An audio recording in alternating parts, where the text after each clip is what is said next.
What up, y'all? Name's Paul, formerly known as Looney. Uh, fuck, I hated that fucking nickname when they first started calling me it, and I'll get to that here in a little bit. Basically, man, I got 22 years worth of fucking time. Uh, I'm 40 fucking 2 years old this year, so you do the math, man. I've done most of my fucking life in that motherfucker. So this video here is just gonna be an introduction, kind of giving y'all a brief understanding of where I came from, who Paul is, who Looney is, you know what I mean? Or was, who Looney was, because as far as I'm concerned, I left that shit behind in there, man. I've been out here 5 years now. This is my longest stretch. Before now, I ain't never had longer than 6 months out since I was 12 years old. I'm truly an institutionalized motherfucker. That has not changed. Same way people get addicted to drugs, I got addicted to the just wild, crazy fucking life, man. And I was an adrenaline addict. You know what I mean? I wasn't a drug addict. I do got an addictive personality. The only reason I wasn't a drug addict, my parents died when I was young, heroin overdoses and shit. So it kind of scared me away from the harder shit. You know what I mean? So I'm not judging motherfuckers because I also have addictive personality. I get it. But I also do feel like that's the downfall of a lot of motherfuckers, man. I met so many motherfuckers in there that were good, solid ass fucking cats. Their word was bond. Their hustle was fucking good. You could throw them something, you was always gonna get it back and then some. Um, but then you run into them in the world, man. You wouldn't even recognize these motherfuckers. They'd sell their grandma out, their mamas out. That's not every motherfucker, but that's a lot of fucking people, man. And it just let me know that was, I never want to get into that shit. So I have multiple fucking reasons to stay away from that shit. I do smoke bud. I drink now and then. You know what I mean? I don't mind a motherfucker enjoying himself. But when it starts taking your motherfucking life over, when it starts taking that core and that code away from you, you know what I mean? Uh, that's when you just gotta, you gotta wake the fuck up and either do something different. I mean, it's the same thing with me in fucking prison. I was addicted to that shit. I was nobody out here. And there I was established. You know what I mean? Motherfuckers knew who I was. They respected me. My word meant something. You know what I mean? Fucking motherfuckers wouldn't have no problem giving me nothing because they knew it'd come back and then some without them even having to tell me that shit. You know what I'm saying? Or what they wanted. I'd hook it up because I wanted that to always be there. I ain't never had nothing. I've never had fucking nothing given to me, man. You know what I mean? And you know, I'd get out to the fucking world, and like I said, I'd have 6 months fucking stretches. I've been out 5 years now. I'd just get out, have fun, go crazy until I went back, and then it was like a family reunion every time I went back in there. But it got to the point this time on that last number. I got out in 2017, and I went in with a fucking 10-year sentence with a 7-year mandatory because it was a violent crime. And yeah, I was supposed to do seven. I did 14. I got three new numbers in there. Beating up cops. I stabbed a cop during a fucking little gang fight. I did tons of whole time, man. So I had lots of time to reflect and read and study, and so I'm sort of a philosophical cat at times too, even though you wouldn't think it or know it by the way I talk, but you know what I mean? Motherfucker, I come from the gutter, so I got a gutter mouth. It is what it is. I got dumbass reports and shit in there for that too. Fucking. Uh, but anyway, and I'll get into that. You know what I mean? I'm gonna have segments on, the craziest, dumbest fucking reports I ever had. I'm gonna have segments on, you know, crazy ass fucking cops and shit that happened to them, and uh, you know, just a lot of funny, wild ass stories that hopefully entertains a motherfucker. But I'm also gonna have, a little bit of motivation thrown in there to try to get them youngsters from going down that same fucking road, man. Because all them fucking years I did, and I'm not no big time motherfucker. I done a lot of time, but fucking, I was a petty fucking thief. I was a fucking, stick up kid from time to time. I did a little bit of everything. You know what I mean? Fucking, just to fuel that little 6 month stretch I was out. You know what I mean? And uh, fuck, at one time I had a nickname of fucking by a handful of buddies of mine. They called me Penny Hustler and shit because I jump on anything, even in the fucking joint. I was that motherfucker. running numbers and lotteries, and I could break that down. Prison hustles, what I mean? That could be a segment too. I got material for days. So um why it's took 5 years to get around to doing this shit? Well, I've been working my ass off, man. I got me a house already that I own. It's definitely a fixer upper, as you can see by this fucking half ceiling coming down back here and shit. It seems like every time I start to get ahead on shit, I have downfall after downfall after downfall. Fucking, I literally just fell this time, broke a goddamn tendon in my arm. Um, that's repair. I mean, got a surgery, got it repaired, uh, and now my shoulder seems like it's fucked up. I'm thinking I'm gonna have to get a surgery for that, so I'm down for a while. So I figure, what better time than start, putting out some stuff. So basically, this one's the introduction. Who's Paul? That's who I am now. I'm a father, man. I got two boys. I love them to death. I got two stepkids that I've been taking care of for 5 fucking years. I love them to death. I got an old lady that, we fight like fucking mad fucking hornets. And, but we've both made a lot of progress, you know what I mean? And we couldn't have done it without each other, you know what I mean? And I couldn't have done it without the motivation of my fucking babies. So to all you motherfuckers out there that think you can't change, and you can, man. It takes time. It takes patience with which, anybody that's like me, that's not an easy fucking thing. That's been the hardest fucking lesson I've ever had. Cause for me, it's always been immediate gratification over the years. Uh, I lost my parents. I lost a lot of people when I was fucking young. So to me, it just put that shit in my brain that, look, life is short, motherfucker. Today's the only thing I got. So I just always went hard. I never thought about the future. Now it's all I think about. It fucking plagues me. I can't sleep half the time. So, now I'm down on my luck, especially with this shit with family. That's why I need distractions like this. I need shit to keep me fucking busy until I can be out there working again. But look, man, you can get a lot in a little bit of time through hard work and fucking sweat out here. All that, yeah, stealing and robbing, yeah, it might fucking gratify you, uh, you know, immediately and get you what you want immediately. But in the fucking long run, you're gonna pay far more. You're gonna give up so much fucking time. And the thing is, you're not guaranteed to even make it out. Any fucking dumb thing can happen. Fucking there, anybody who's done time, they know, man, the medical shit is fucking horrible. You get some shit out here that wouldn't be nothing. Say you fucking get appendix rupture or something. You go to the hospital, they fix it up. That's a pretty routine thing that you shouldn't die from. But in there, people die all the fucking time because they don't give a fuck. You know what I mean? You say that shit happens in the middle of the night, they're liable to tell you, well, you gotta wait till the morning when there's a doctor here. There ain't nothing we can do. Uh, you know what I'm saying? In the meantime, and it's probably just a tummy ache from the shit food and blah blah blah. You know what I mean? Just whatever, they'll spin you and then you're dead. You know what I mean? From some routine ass shit. So I'm just saying, don't take life for fucking granted, dog. And try to find something that gives you meaning and fucking purpose. But I'm not gonna spend all this time preaching and shit. But I do want to get that across, man, and it can be done. I'm institutionalized as fuck. And like I said, I almost didn't fucking come out here. But I just got to the point where I was like, look, I've done this shit. I've done it. I was respected in there. I've done it. I stabbed cops. I beat cops. I've been in fucking gang fights. Motherfuckers love me and respect me. Even the ones that hated me had respect for me. You know what I mean? Opposition and shit like that. They still respected me.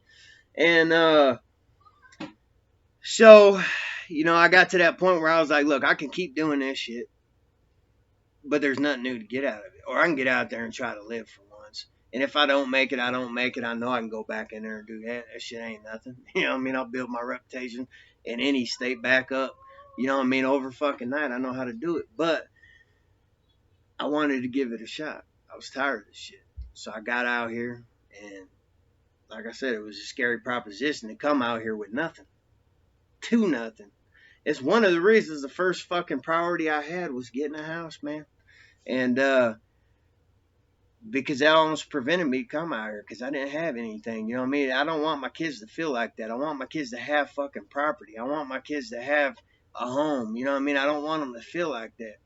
And I want to teach them to fucking and all you youngsters out there, man, any fucking skill you can get. Anytime somebody wants to teach you how to do something, I don't give a fuck if it's work on a car or fucking change the goddamn tire.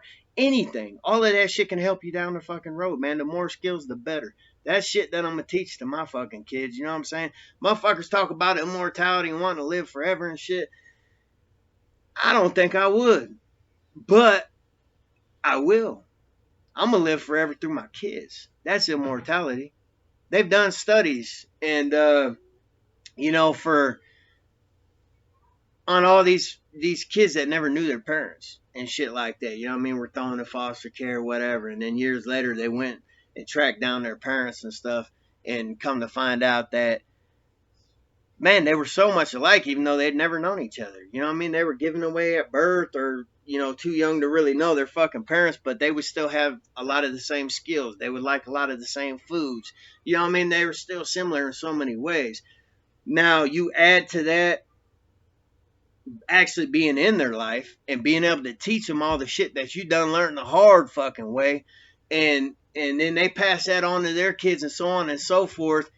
Long after you're gone, you're still having a fucking impact, motherfucker. That's what matters. When we're kids, motherfucker, that's the time for us to make the mistakes and be retarded and get it out your fucking system, and God, hopefully God permit you actually fucking make it, to a point where you can do something different and be a better motherfucker, or be a productive motherfucker. You know what I mean? That's what the fuck it's about.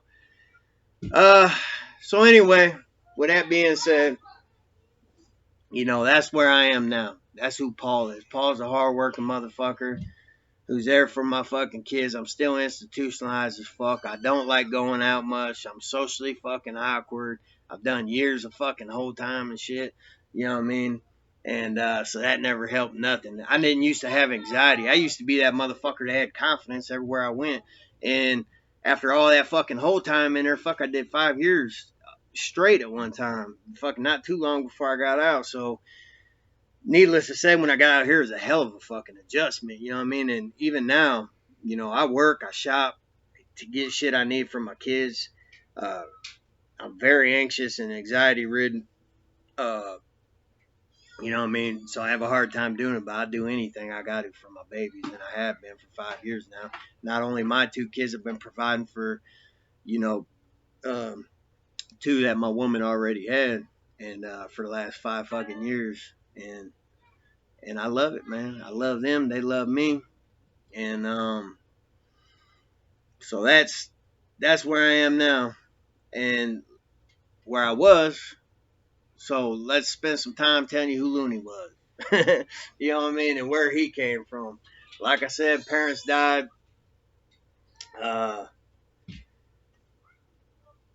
Went to foster care. I went to foster care before they died, about a year before they died.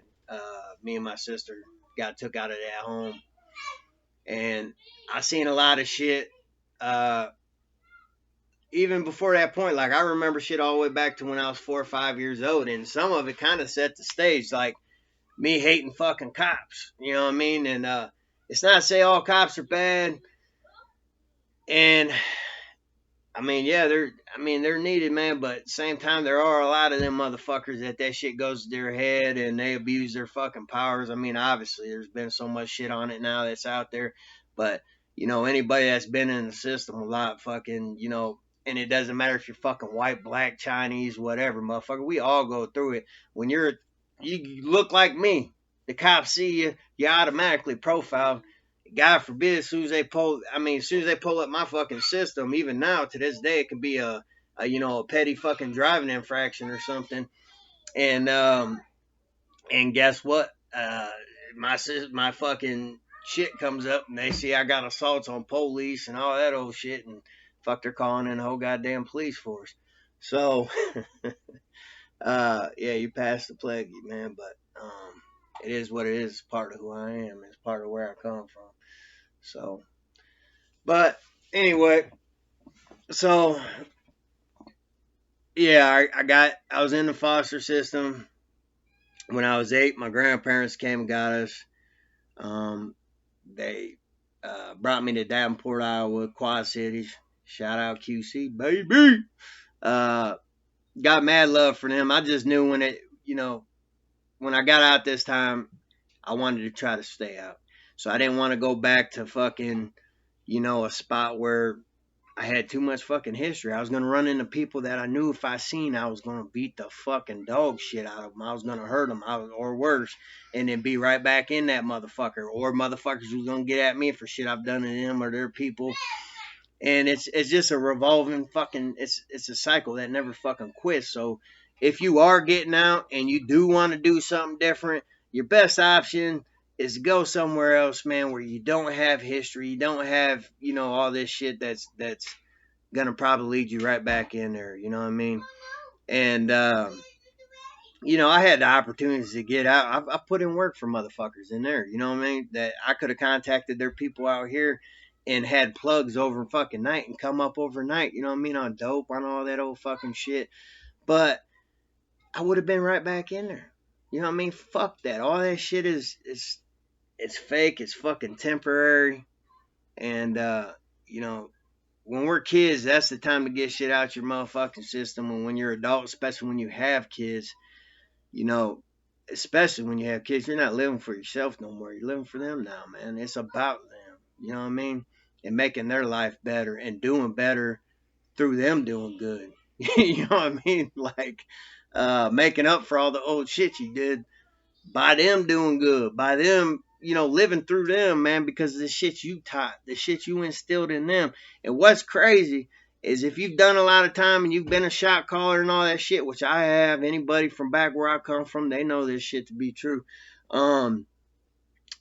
You know what I mean? Fucking that shit translates out here and you don't even realize it, man. I got out and, my niece and other kids and shit around, they would naturally listen through like little shit I would do and things that just little cues to get motherfuckers' attention that I used to do in there. Because basically I was a glorified babysitter or dad in that motherfucker. I had a bunch of young kids up underneath me and they came to me for guidance. Motherfuckers came to me, to discipline people and shit like that. Not to mention, I'm being taught that shit through the system. You know what I mean? If you don't act right, you're going to go to the hole and you ain't going to have none of the stuff, luxuries you get out on the yard. You ain't going to have your TV. You ain't going to have your yard time. You ain't going to be around the homies. You know what I'm saying? All that shit translates. It's the same thing with these kids, but we got it even sweeter than our parents had for the simple fact that basically all that shit's pacifiers. And we got 10 times the amount of pacifiers now with these phones and these electronics and these video games and all that shit now that our parents didn't have back then. They had to kick a motherfucker's ass. Nowadays, you just take a motherfucker's shit, and guess what? They're going to end up doing what the hell they're supposed to do in the long run, you know what I mean, to get it back. So, I believe I'm a pretty good parent. I ain't perfect by any goddamn means. So yeah, it can be done, and it's a sweet motivation. I love my babies, man. So, yeah, who was Loonie? Loonie was a motherfucker, that came from broken homes that never had no foundation, that was bounced around a lot, man. And never had no steady foundation. The most steady foundation I ever had was in the fucking system. I went in the first time, in Idaho. I was living with my aunt. My grandparents sent me over there because they couldn't handle me. My aunt ended up not being able to handle me, kicked me out. I fucking stayed on rooftops and shit. And Paul Bunyan's, it was in Coeur d'Alene, Idaho. The way the roof was shaped, there was a ledge that could come up all the way around, so couldn't nobody see you from the road. Ain't nobody gonna accidentally stumble upon you up there and shit. And then I even, which is crazy, because you think the security'd be higher where like shit'd be going off on the roof, but I even stayed up on a bank roof because the way the roof was shaped, there was like a triangular part that come up, and then there was a ledge, and then there was another part of the roof, so you could get up under there when it was raining and shit like that, and it was a little bit of shelter. And I had to resort to that after getting kicked out of a bunch of different spots because I was a little wild motherfucker, drunk half the time, stealing liquor and shit, beer and stuff like that.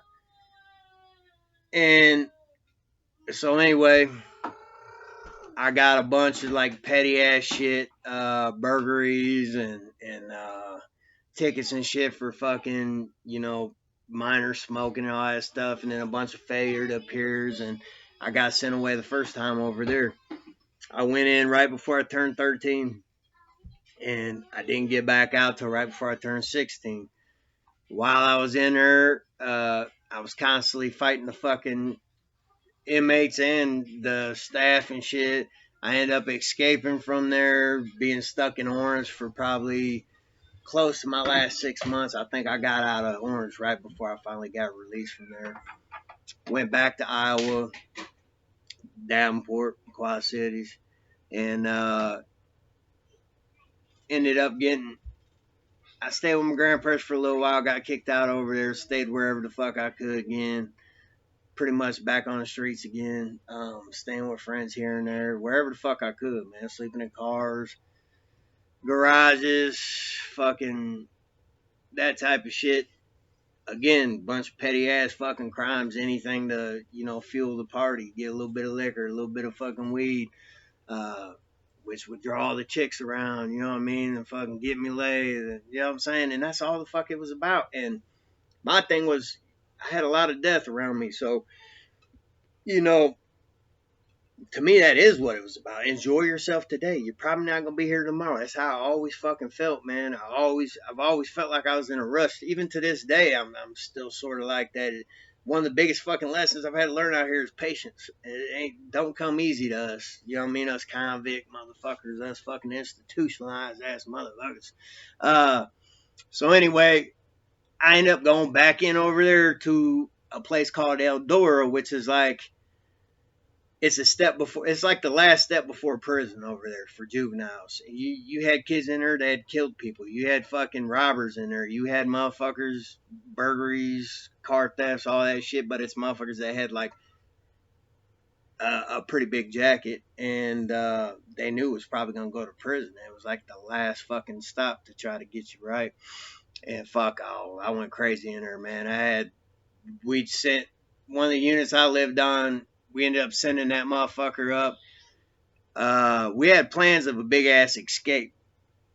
And I'm telling y'all this to tell you where loonie come from. Loonie, alright, first of all, in this camp in Eldora, that's where that nickname first started. And I did not like it at first. I had a little homeboy, I can't even remember his fucking name no more, a little Mexican cat. I know he was in for armed robbery on like a gas station or some shit. And he started calling me loonie and shit, man, because I kept getting in and out of the hole. I kept beating motherfuckers up. I kept assaulting staff and shit. And one day he started calling me loonie, and I'm like, look, dog, quit fucking calling me that. Because I felt like the main reason these motherfuckers, because, people was always calling me some variation of crazy any motherfucking way, but I feel like the reason they were doing that was to justify them not, getting down and handling their business when it came time to handle it. And, so their way to justify that is anybody like me who was, putting in work and shit. Oh, they're just doing that because they're crazy. You know what I'm saying? Fucking, no, motherfucker, you ain't doing that because you ain't going in like I'm going in. That's the way I always felt. If I'm going to do this shit, I'm going to do this. We're locked up, we're going to do this. You know what I mean? And so that's what the fuck it was. And I had, little crews of motherfuckers behind me. But when dudes started calling me that shit, I kept telling him to quit. He wouldn't. I beat him up. We went to the hole, got back out. We was cool again. But that's when loonie was born. That's how loonie was born. I thought I left that shit in there. And then when I went to prison the first time, it wasn't the first camp I went to. First camp I went to, I think I got in a couple petty fights there. And then one of my guys from Eldora, who I had a lot of respect for and love, he'd rode out for me in Eldora, which I might touch on that in a minute. But he was one of the guys that rode out for me. And he sent word to me on this yard. This is my first number. My first number in prison, I did 3 years on a 5-year sentence. And long story short, fucking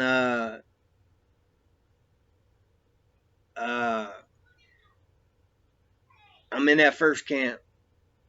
He's in the hole. this guy I'm talking about, he sends word to me. Some dude, little Asian motherfucker, had disrespected him, and so he sent word out for me that dude was coming out of the hole and they're crashing, and I didn't have no fucking problem with it. Dude had got down for me before, so as soon as that motherfucker come out, he's in his room, putting in his cell, putting his shit together. Door open. Uh, I run in there. It was a door you could shut, a solid one. One of the few camps I've been in that was like that. After this shit, I went to Max, and pretty much all my time, and then even my second number, most of my time was done at Max behind bars and shit in these old prisons, the state penitentiaries, Iowa State Penitentiary, ISP, ASP, Anamosa State Penitentiary, and that's where I've done a majority of my time after that. But anyway, so dude tells me I whoop this dude. I go to the hole. I get sent to another fucking camp. Well, to Anamosa, my first max. And I go to that motherfucker. I'm walking in orientation through the yard, and I hear, "Hey, loonie!" And I'm like, "You fucking cocksucker." I didn't even recognize who the fuck it was. Later on, ended up finding out, and it was one of my homeboys, man, from Eldora, Jeff Kane. And so I ended up seeing him, and then anyway, that's where that nickname started again. So anyhow, in that same camp, man, Eldora, these same guys that I end up riding out for in prison, a few different ones on a few different occasions, they rode out for me in Eldora. Basically, we were talking about in this camp, everybody come together on Sunday for church, all the different units. It's the one time everybody was in the same building. Well, me and my buddies, we had a plan that we was going to pop off a ride. And in these camps, almost everything's fucking, racial. A lot of times they're divided by that, you know what I mean? So, what we were going to do, we all had homeboys in every one of these cottages. So, I think that's what it was called in this camp. I can't remember if that was that one or the first one I was in. But anyway, in each cottage, each unit, whatever, we each had homeboys in this from, our hometowns, or we'd been different places with them and shit like that. So our plan was, during church, we was going to have our homeboys, we was going to get some kind of signal, and then, the homeboys was going to take off on motherfuckers in every one of these units, and we was going to send that shit up. During that, though, a lot of us was going to take off and get the fuck up out of there in the middle of the chaos and shit. Well, some black cats had overheard me, and it wasn't even, at that time, it wasn't even it wasn't a racial thing or nothing, which I'm not racist. It's just the way fucking, motherfuckers ride in there. It is what it is. So, but because of that division, motherfuckers always try to make it into some racial shit. The black guys overheard the shit, and they pretty much just thought we were talking about attacking the blacks, which we wasn't. We was fucking, each one of us would have a motherfucker take off on whoever the fuck they wanted in their unit. Motherfuckers always gonna have somebody they don't like in their unit. You know what I mean? And it could have been anybody, but somehow it got turned into this shit. And the black guys was thinking that it was some shit against them. They only heard bits and pieces of the conversation. So they started plotting on me. And my homeboys overheard that shit. So they come to me and they're like, "Look, man, these motherfuckers talking about taking you out tonight. What do you want to do?" And I'm like, "Well, look, this is what we're going to do. We'll pop it off in this motherfucker." No sooner than that, though, there was two females working this night. One of them comes in, they pull me aside, and she's like, "Hey, we just heard," or no, she's like, "I was just told that from the other staff, I think her name was Miss Meeker, that you called her a bitch. So you're getting ready to go home. The techs are on their way to get you." That's what they called the goon squad. And they drive around, do perimeter checks, all day, and then anytime like fights broke out or staff was assaulted, they'd be the ones that come in and get you and shit. They was familiar with me. I was always fighting cops. I had real authority issues and shit like that. So anyway, fucking, they come in, or well, basically, I knew at this time they were coming. She just told me they was coming. I also knew this was bullshit. I ain't called this motherfucking woman no bitch. This is all a fucking ruse, to try to make it look like something else so my people don't end up going off and all that shit. So I told this bride, she's trying to get me to stand there. I'm like, all right, whatever, fuck you. If I'm going, I'm going to go holler at my boys and tell them bye, whatever, let them know what's going on. So I go and holler at my dudes and I'm like, look, don't do nothing right now because they're ready. But obviously these motherfuckers done went and told some little bitches. So when I go to the hole, wait a while tonight till about shower time, and then just start attacking these motherfuckers. Fuck it, we're gonna let them know that fucking that rat and shit ain't what it is, man. You ain't gonna get away with it. So anyway, I go to the hole. You got you got windows you can look out. They're all scratched up. They've been carved in. And, it's like hard fucking plastic shit. And you can kind of see out into the fucking parking lot from where I'm at. But not real great. And when shit would go off in this camp, you'd hear, it's a code red shit. So I'm sitting there waiting. I'm starting to think it ain't going to go down. All of a sudden you start hearing the alarms. I'm laughing. I'm like, all right, motherfuckers. And sure enough, I'm looking out the window. I start seeing all my guys pulled out. I'm waiting for these other motherfuckers to start getting pulled out. They ain't even took none of them. None of them fought back. My dudes started taking off on everybody. One of the woman who lied on me and said I called her a bitch, my buddy, and this to show you wasn't really no racist shit because he was part of our crew. We called him Asian Andy. Love and respect, boy, if you're still out there, you ever happen to run into this. But anyway, and this motherfucker, Asian Andy, because that broad had lied on me, he went after her. And they had a pool table and shit in this place. And he ended up hitting her with a pool stick and shit. And this bride played it up, though. She wore a neck brace for fucking, like, probably 6 months after this shit happened. And fucking, you know what I mean, trying to get that money. I don't knock her.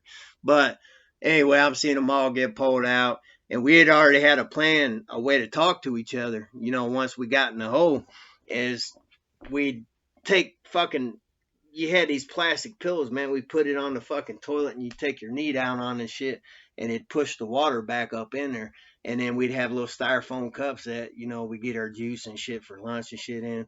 And whatever was left in there that we couldn't get out with the pressure, we'd scoop that shit out. And then you get down in there, use a fucking toilet paper roll or whatever so your mouth ain't fucking all the way closed to that hole. And they would do the same thing, and then you could talk to them like that.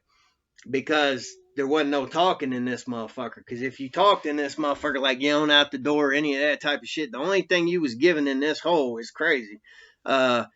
Was a t-shirt and a pair of Daisy Duke fucking shorts, little tiny ass shorts, and they blow cold air in there year round. And all you'd have in the daytime was a blanket and a book, and that's it. And then at night, at like 7, 8 o'clock at night, they'd bring a mattress and they'd bring a fucking pillow and all that shit in there. And then you'd have that overnight and they'd take it away again in the morning, like 6 in the morning or something like that. But if you bugged out in that motherfucker, you wouldn't even have the blanket. They take away your blanket. They take away your book. You'd be butt naked in a cold ass room. The only thing they had to still give you by law was a fucking Bible to read. So I know that back and forth. I'm not no Christian. I don't knock it though. But you know what I mean? I know that Bible better than most people just because of that. But so anyway, yeah, man. I mean, I did a lot of wild shit there. There was that. That was the beginning of Loonie. There was that. And then, I did my whole time for that. You had another like special unit you would go to if you fucked up, if you got in trouble and shit like that. It was like across the street from the rest of the place. And you had bare minimum movement and all that type of shit, to try to get you to start acting better. And then they'd slowly adjust you back into shit in the regular camp. So I went over there for a while for that shit, which is crazy because I wasn't even part of the fucking, little riot or whatever. But I don't know. Either the black motherfuckers was telling them it happened because of me or because my name was. basically I was the ringleader of it, so I got sent over to Stewart Hall for this shit. That was the place where they sent you. So that's what it was called. That's after you get out of the hole. I did like 30 days in the hole. Then I had to go do over there. Whole time over here, that's some whole time. So you know what I mean, especially for a fucking kid. Uh, but anyway, I get back out. They had like vocational programs and shit like that if you already had your GED or was working on getting your GED. And man, I got so many stories from this camp, but I'm trying to sum it up. But anyway, this is where Loonie was born, man. So I'm in a program, and there's a bunch of us. Basically, we go around, we clean up the grounds and stuff like that. And we ended up one day, all of us got to talking about fucking beating up the cop, taking the keys to his truck. Long story short, that's what the fuck happened. A few of us take off on foot. They ended up catching us. I get tried as an adult on that shit. I get back out. I'm out for a little while, round about my 6 month stretch on adult probation, and I end up going back in for like a burglary, some shit I didn't even fucking do. I just called the wrong motherfucker for a ride. They'd been doing some shit. They put it on me. I ain't no rat, so I fucking took it.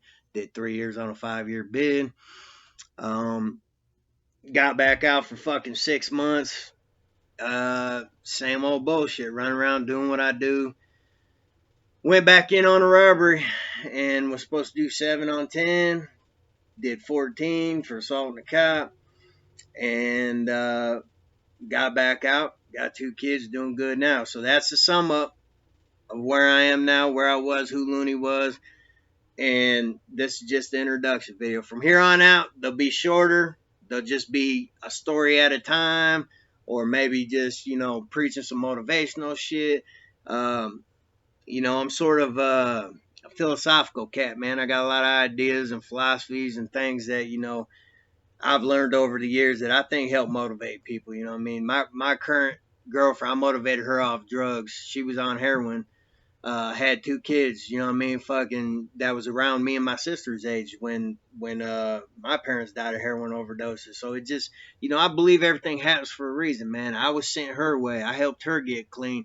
She's helped me stay out, gave me something to fight for. So I have them fucking kids. And then we had 2 kids of our own, and so on and so forth. And that's where I am right now. And like I said, I just had surgery. I'm down and out right now. So I'm taking the time to do this. And, if you like what you see, man, hit the like button. And I got a little donation button down there. Anything anybody can send me will be appreciated. I'm not one to ask for shit, man, but like I said, I'm not, shit ain't going great right now. And then as soon as I come back up, shit, hey, I'll hit motherfuckers too. I'll be sending other motherfuckers donations. So it all comes back around. But, motherfuckers do what they can. It's all appreciated, and much love. And man, do as good as y'all can, man. Stay up, keep your head. Love you. Peace.